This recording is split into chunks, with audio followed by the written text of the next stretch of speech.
Where do you have them ranked right now, Seven? Like, can you even wrap your mind around how this team looks and how they're going to perform on a weekly basis? Like, it seems like they play down to their level of competition, if that makes sense, or play No, up to it. they're the Pittsburgh Steelers of the NFC.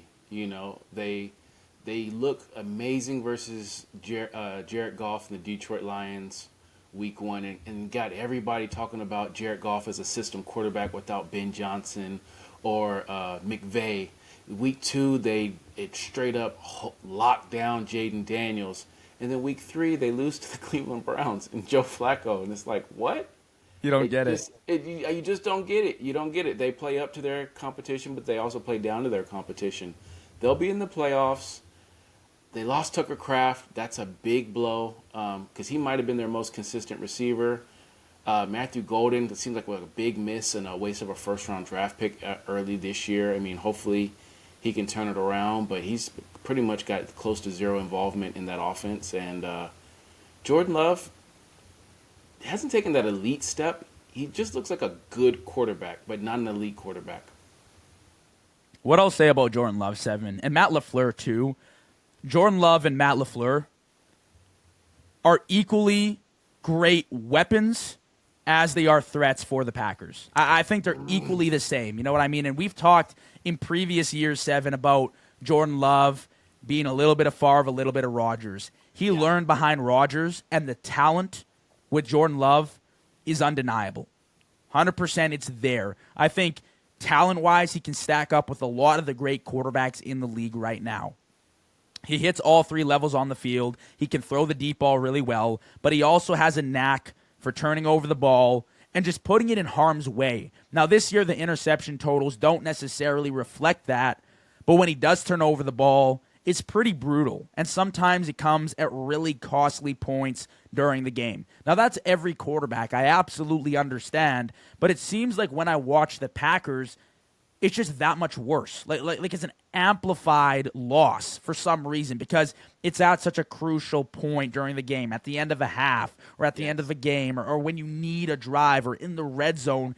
It happens. Again, a few days ago, put it into triple coverage downfield. We saw that last year too. I think he did it multiple times in the game. And then Matt LaFleur, his red zone play calling gets really shaky and it gets a little concerning. Now, you know, I'd advise fans to just pump the brakes on the whole fire Matt LaFleur. Like, I feel like as fans and myself, Seven, I have a tendency to say fire a coach when things aren't going good. Like, there are some coaches right now, like Mike McDaniel, you know, I think he should be gone, flat out. But there are some coaches, you're like, yeah, you know, like Shanahan, he has his weaknesses, but he's also 6-3 with an injury-riddled Niners team right now, right? So, Fair.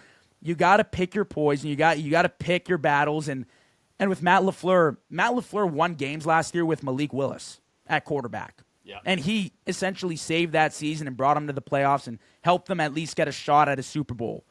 So as much as he's been a threat, I think you got to pump the brakes with that. But they just seem so inconsistent, man. Like, I don't know. I could argue Jordan Love to be a top 10 quarterback in the league right now. You know, you could argue him that bottom 10. I don't think he's near the top 5, though. No, not even close. I think we know who the top 5 should be, even top 6. But to add on to your point, you were describing both them and the good and the bad, and all I could imagine is that NFC Championship versus San Francisco where Jordan Love throws the ball across his body, across the field, and ends the game.